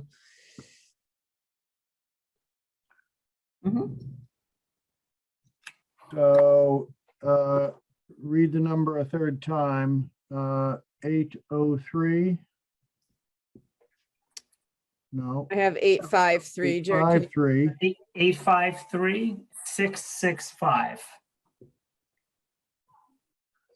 Is the And chair now- ready for a motion? Yeah, please. I move that the town approve $853,000, $665 of debt authorized by the Concord Carlisle Regional School Committee for repaving and lighting of the access road. Second, And Discussion? what is presumed is then the subsequent assessments. Correct. all right. Roll call, please. All right, Anderson, I. For Booth, aye. both, Morano, I. Mustafi, I. Rainy eye. Wilson, I. Thank you. Okay. Okay, and we'll move, I will ask for a motion to additional public comment. Do we have additional? Thank you, Mr. Hughes, for joining us again. Yes. Suspect we will probably meet again about this. But if there are members of the public who wish to comment at this point, please raise your hand or turn on your video and make yourself known. And I see no comments. So I will take a motion to adjourn the regional portion of this evening. Second. Anderson, I. Booth, aye. Morano, I. Mustafi, I. Rainy eye. Wilson, I. Thank you. Thank you, Good night. everyone. Good Bye, night. girl. Bye. Good meeting. Thank you. All right. So Concord School Committee remains in session and we begin the discussion with the budget. So we'll frame this while Jared pulls that slide up. As you know, I need the numbers in front of me too. As you know, we are trying, we've been looking at this. We're not at guideline. We proposed some ideas last week. That's the region. Jared, just go to the other slide. There you go. Back here on screen again. Sorry. So that has the 12th on it as a date, so that seems closer. So we're trying to propose some ideas to get closer to guideline, but getting all the way to guideline is a delta of about $350,000. So you can see those proposals from our last discussion, supplemental special ed, circuit breaker, and that's how we got to the 350. So here's where we are. I'm not changing the recommended budget at this point, given after those changes. I'd like to suggest we hold and consider putting the warrant in at that amount and then know and expect continued discussion, hopefully with the finance committee. And I just want to clarify, because with what I explained last week, because we reduced the FTE of the DEI director at the high school, we had to increase the FTE of the DEI director at CPS. Therefore, this CPS number went up $28,575.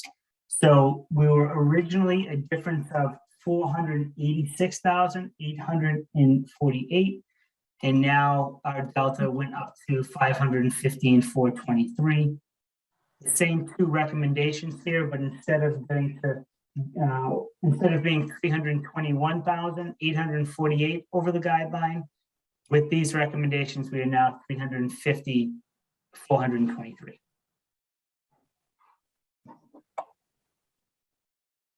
So we'll see. I think we need to, we'll touch base with the FinCom when they next meet. We'll need to see how receipts are going in the town, and to see what the governor comes up with that might not necessarily help our budget, but might help the town as a whole.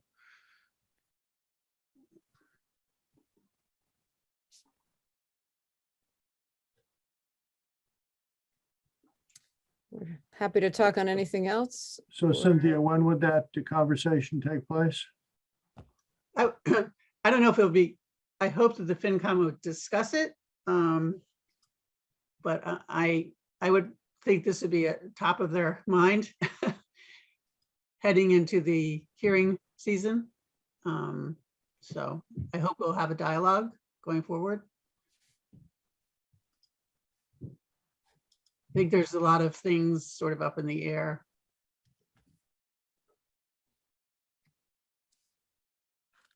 But we should hear about Chapter 70. If I get my chapters right, at the end of this month, right? 26th. A week from tomorrow. Preliminary, at least. Yeah. And usually the chapter, no, I'm jinxing this. Usually the preliminary one, Chapter 70 doesn't go down. It's Right. true. Yep. It's true. Any other thoughts from the committee? I'm very comfortable with that. I think, we've put a good faith effort to start some reductions. So yeah, I'm We'll good just with have to see overall, but as a town, if this causes our taxes to go up. So, Jared, did you work this out in a percentage basis as well as a dollar basis? I did at one point. In my head, it's about 1.1% over. So, so we're at They were trying to hold us at what, 2.7 or what? 2.8, and we're at like 3.9, 3.87. Let me pull that up. Because I think they'll be examining it in those terms as well. Correct. Yep. Yeah, we're at 3.94.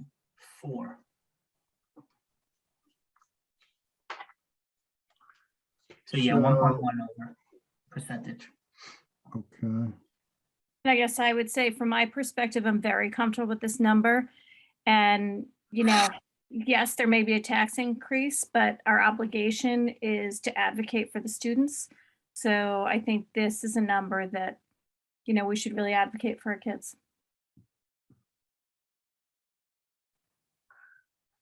Well, I would offer, there's a lot of ways to advocate for kids. Agreed. In a lot of ways to protect the interest of kids. I would like to hear again assurances from Dr. Hunter that any economies that were possible in this zero-base effort that we are so proud of have been realized.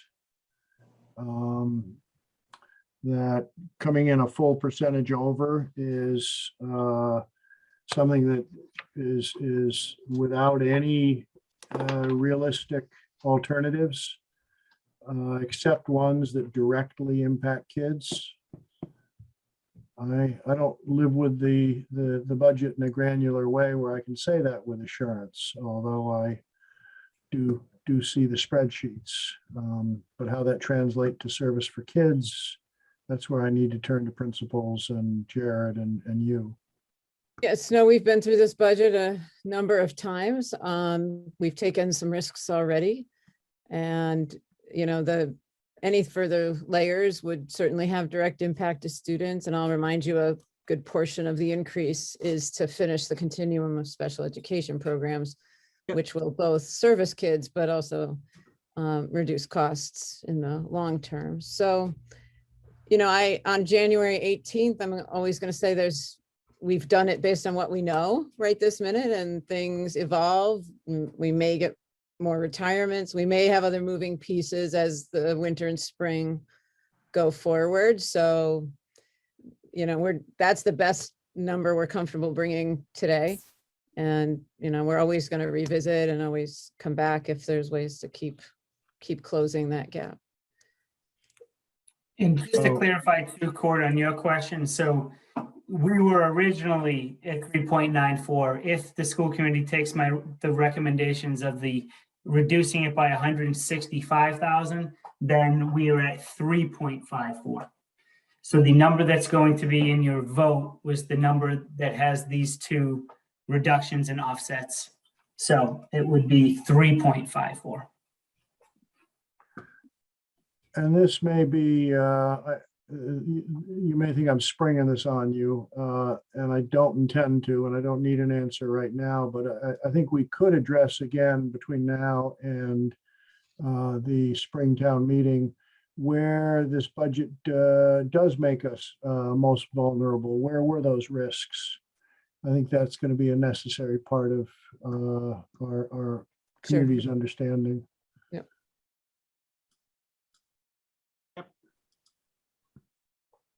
Any further discussion?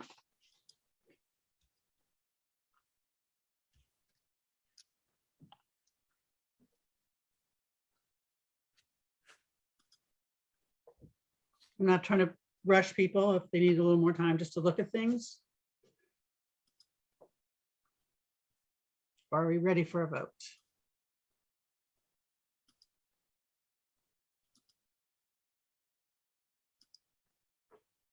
We need to hear while Mr. Booth is thinking. I do think the number is large, and I'm a little concerned about the 90 in that METCO special fund. Is it 90? I could be misspeaking. Yeah. Because that will be coming back into the budget next year unless there's another. It's not a huge number, but this all begins to add up. And I'm not sure where we are on the next year in our contract with the increase there.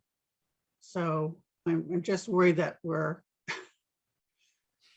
going to get into the above 4 range percentage increase in Concord, and that's just not year over year. Going above 4% is a lot. So that's why I think I am concerned about that. And let's move toward, I know town meeting seems like it's far away right now, but it's not.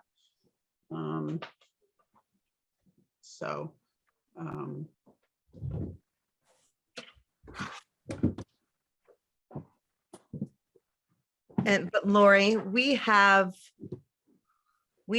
seen gains both from a financial perspective as well as I don't know how better to articulate it than doing the right thing for kids perspective from the 3 programs that we've started at the elementary level. So I know you probably can't do these projections, but to me, like you mentioned, a big chunk of this, we're having to make an investment as the children from these programs are aging into our middle school programs. So do we feel like these investments will, like you say, sort of have a net positive effect fiscally over time that is just not quantified, for example, this year? Or so there's no question of that. Debbie's been actually running a model for us so that we can show you, because every student who's in one of these programs is a tuition we didn't spend times however long they're going to be in programs, and we project out to the best of our ability. So it's certainly cost effective. There's no question. It's millions we're saving, and you've seen that over time the last numbers of years. So what happens, right, when you create programs, you keep kids in, the out of district number comes down and you get real savings, you can tangibly feel those. And after that, the savings are projected numbers that never happened. And I think this year where the investment, it's very much like what we did 3 years ago, where we fronted the funds for the programs we created at that point, and then kept the kids in and we saved. That's what we're finishing. It takes another investment to finish the continuum. And then you'll have this really rich, range of opportunities for kids to stay in. You're seeing the numbers at Concord down to 14 kids out of district. That means your pipeline has slowed. So that's going to continue to impact not only K-8, but the high school. And, it's really created a whole different world fiscally and educationally. So I'll see if Debbie can just give that model another quick look. She's close. I've seen the draft a couple of times. And that really is where some of this is in terms of the increase. And I So- can say it's funny, like my two liaisons, I sit at this funny intersection, right? Like I'm the liaison to special ed and then I work on the building committee. So what's been really interesting to me as I meet with specifically the CPAC parents, many of whom on that board have have students in those 3 specific programs at the elementary level that you mentioned.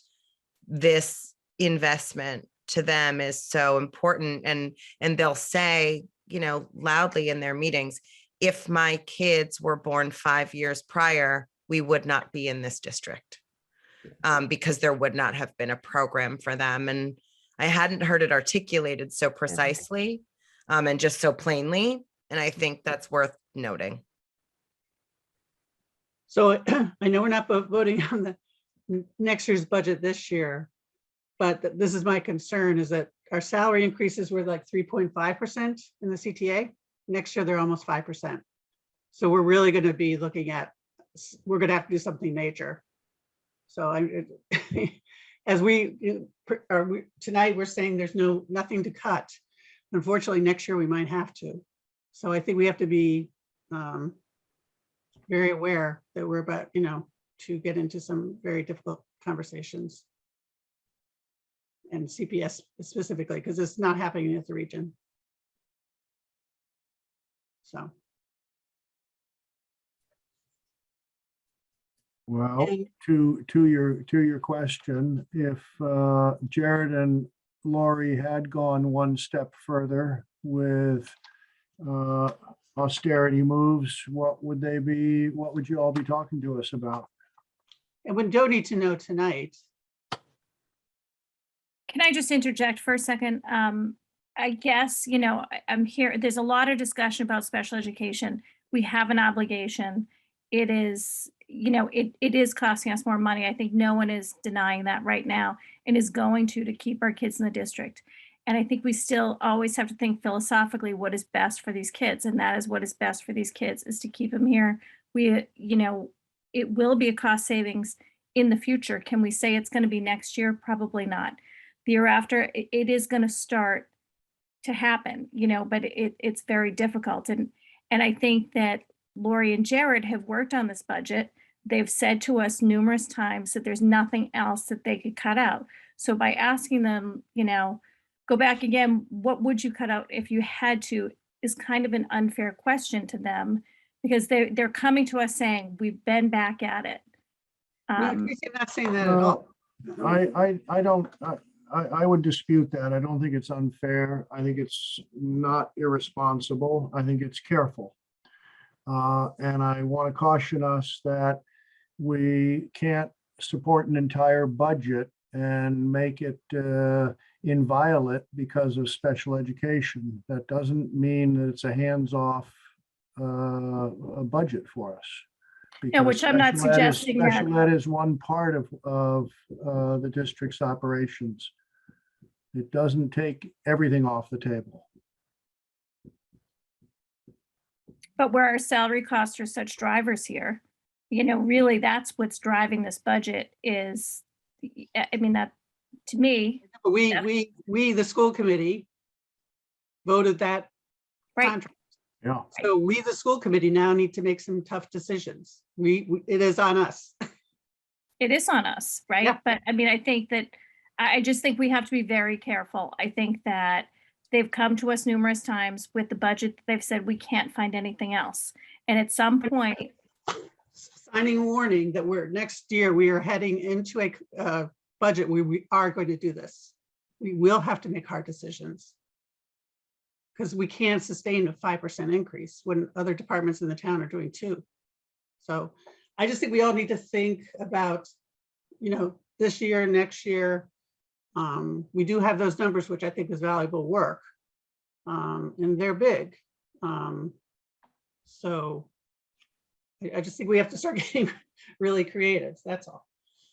And not make it so that we have to make these decisions in a very short compressed period of time. So I'm asking all of us to sort of think forward and not just FY23. so to think forward to next year, but you're not suggesting that Well, I think we need to reducing get anything into else. these conversations about how we're going Okay. to, we got to do something. Yeah, no, I'm just seeking clarification because I thought, we were voting a recommended budget tonight. So I was just seeking clarification. I mean, unless somebody makes an amendment or a suggestion for a particular reduction, the number is what we have right now. Well, I just want to be clear, whatever number you vote tonight is the highest number we can put Yes. in, and it's not unusual that as time goes on, we can tweak, we talk with the finance committee and we continue to evolve. So I just want to be sure everyone's not feeling like this is the end of the conversation for FY23. Right, but I don't think it should be, I don't like the approach where somebody says, we're just going to cut, 100K and you go figure it out. I don't think I don't think that's a good practice. No, that's what we do if external circumstances force our hand, and then we Yeah. do just that. Mhm. Yes. Yeah, you're right. Yeah, to Alexa's me, got her hand I would like to see maybe sometime soon, like what, if, to Cynthia's point, when we're faced with these challenging decisions, what is the next step, and what do those cuts look like? And then I think we're informed on how they might affect our programs, our services, our staffing levels, all of those things. I think I would be curious to see that in general. And again, to your point, Cynthia, it could provide us with some foresight into what we're looking at the following year. So Cynthia, I agree with you that we don't want to pick an arbitrary number. But by the same token, we need to have some goalpost. Mhm. And so I'd be very curious what a 0.5 increase would mean over guideline to go from the town's 2.8, or FinCom to be precise, the FinCom's 2.8 to a 3.3. That would necessitate a dollar reduction. And what's important to us is how would that translate into services or other spending. I think it'd be at the very least a necessary exercise to show the FinCom the kind of good faith effort that we want to show them. We may fail at it, but most important things in life are a struggle, and the potential of failure is there. And I don't mean it as theater either for the FinCom. I mean, I'd really like to know.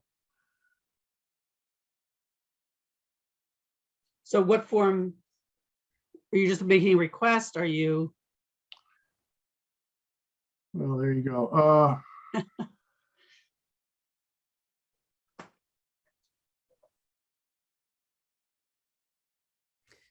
In the past, and I'll add a little word of caution to this after I say it. In the past, we brought menus of various options. I think we just have to be careful the messaging we're sending, because when we start talking cuts, it Mhm. can make people nervous. And I don't want to look like we're inflaming something that we're not sure is actually going to happen. So it's just the presentation of it. We have to be careful. No, I of. understand. We Agreed. can certainly, generally in the past, we've brought menus of how you could close gaps and recommended off the menu, but given you choices. It is fraught with interpretation or misinterpretation. But there's also nervousness on the spending increase side of life in town. And so I think What percent are we at right now? we're at 3.54 Okay. as opposed to a FinCom request of a 2.8 increase, according to Jared. Correct. And can you just, in years past, what is it typically? Is that 3.54 or the 2.8? Like what was it last year or the year before, if anyone has that number? It doesn't strike me as wildly different. Yeah, some years, recently we've had luck getting close to, if not 2 guideline at the region. CPS has been a little trickier. So I think this is, I think, and I'll dig it out. This is around where some years came in. Yeah, we're not notably that much higher. I think we've been higher. We've been a little lower. We've been hearing from various quarters, budget conversations as well as pandemic conversations, that 2023 was going to be rough and 2024 was going to be much rougher. And nobody seems to dispute that right now. One way to interpret what you have said by way of future caution, Cynthia, is if there's any way to level this effort so that it's not as dramatic next year by taking a little bite of this apple this year, might actually be to everybody's benefit, including personnel, including district. It's a legitimate consideration.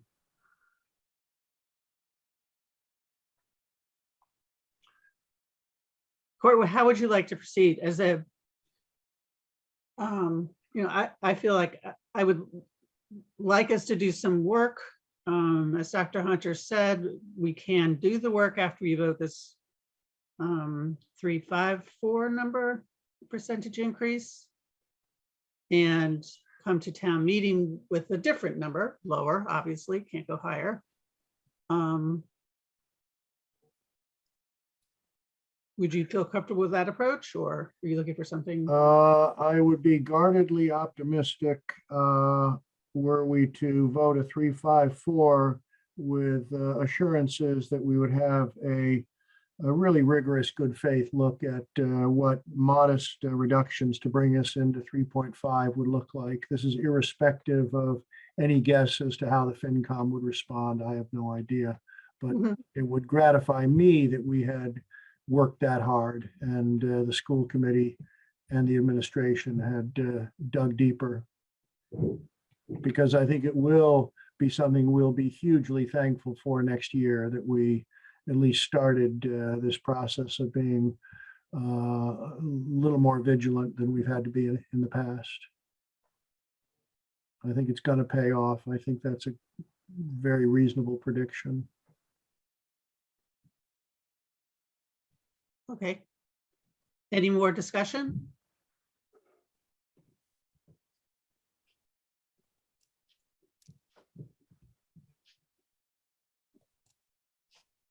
Seeing none, I'll entertain a motion for the Concord Public Schools budget. Might we have language on it again? Yes, it's down. I'll read out the motion and then I'll just have somebody. I'll take a motion that the town appropriates a sum of $43,186,745 for the necessary and expedient purposes of the public schools of the town for the fiscal year ending June 30th, 2023, and that the same be expended only for such purposes and under the direction of the Concord School Committee. So moved. I'll second. Okay, roll call, please.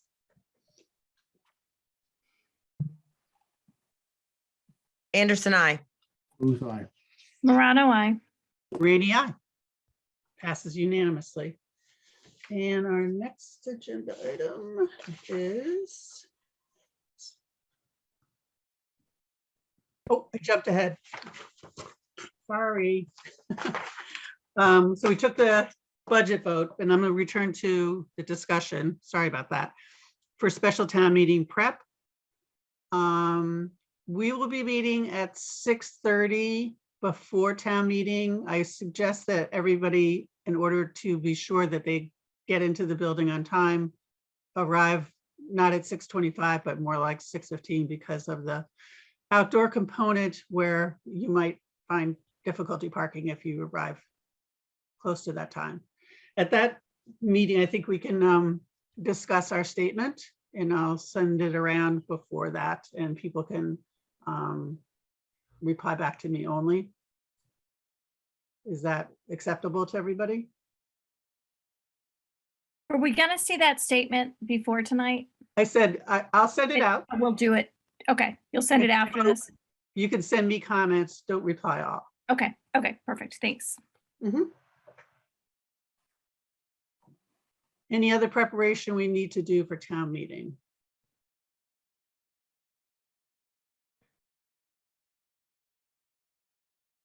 Lori, are you looking to us to do anything or are you good with? No, your I budget? don't think so. I was just thinking, we did post for 6:30, so I think just the gathering there in case there's anything left to do. Why don't we plan to meet up? I know the FinCom is meeting in the gym. So maybe we can meet in the Learning Commons, assuming Sure. nobody's camping out there. If they are, we'll That makes sense. sign up and go elsewhere. So I don't know what the posting says. It's just say Concord Carlisle High School. I can go look. Yeah, it does just say Concord Carlisle High School. Okay. Because we weren't sure. I'm gonna update that and put in a location in case anybody is so interested in. coming Yeah, to- Aaron can do that. And if I'm allowed, I'd like to make one last plug. We have one final coffee tomorrow on Zoom at 1 p.m. The coffees, these last couple have been very well attended. So in the event anyone is watching and needs some final information in order to be informed enough to cast a vote, join us. And I'll just reiterate that in case anybody's listening and they're not aware that you can participate from your vehicle. Directions are on the town website. If you're welcome to come inside, of course, but if you feel uncomfortable, you can participate from your vehicle. And I will warn people, it's going to be very cold on Thursday night. So, And I think spots are limited. So for people who want that, they might want to arrive early. mhm. And now I have to say tremendous thank you to Court and Alexa for being part of the CMS Building Committee this whole Tracy. time, and to Lori and to Jared And to the whole building committee. and the whole building committee, but those are here tonight, so thank you. Yes, exactly. And with successful passage, our work really begins. I Yeah, know. Thank you. I'm gonna thank you in advance. it's an exciting threshold though, so. Okay. Yeah, here, you're absolutely right. To take a vision and frame it in a real building. Yeah, Agenda item. Okay, and for next agenda item, release of the June 15th executive session minutes. I will just announce that at our last meeting, the school committee conducted a review of certain executive session minutes. After review, the committee voted to release for public disclosure the minutes of the June 15th, 2021 executive session relating to a step 3 grievance. Okay, and now I took all the fun out of the prior vote. We have a vote for the capital warrant article. And do we need to have any further discussion?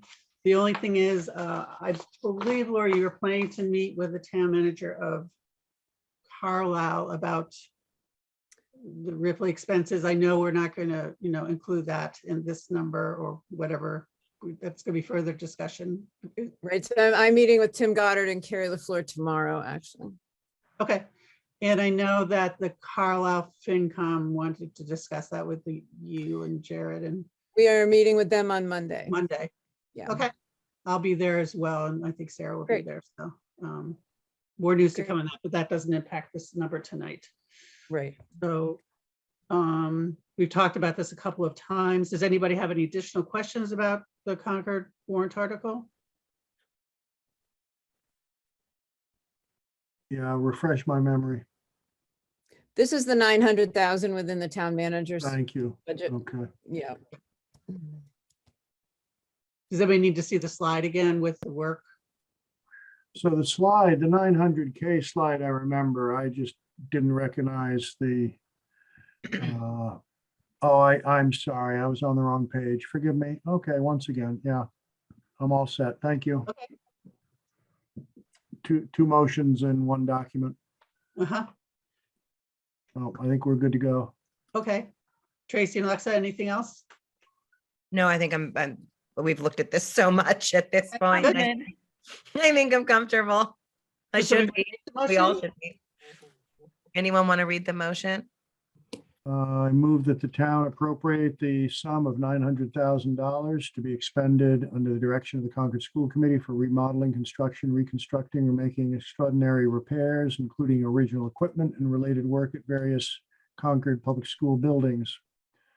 And further, to meet this appropriation, authorize the town treasurer with the approval of the select board to borrow $900,000 and to issue bonds or notes under the provisions of MGL Chapter 44, Section 7, or any other enabling authority. And further, that in accordance with MGL Chapter 44, Section 20, the premium received by the town upon the sale of any bonds or notes thereunder, less any such premium applied to the payment of the costs of issuance of such bonds or notes, may be applied to pay project costs, and the amount authorized to be borrowed pursuant to this vote shall be reduced by the amount of any such premium so applied.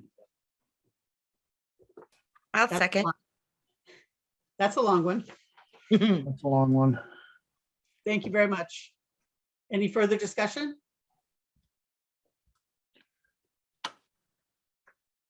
Anderson, I. Booth, aye. Morano, I. And Rainey, aye. And have I left anything out?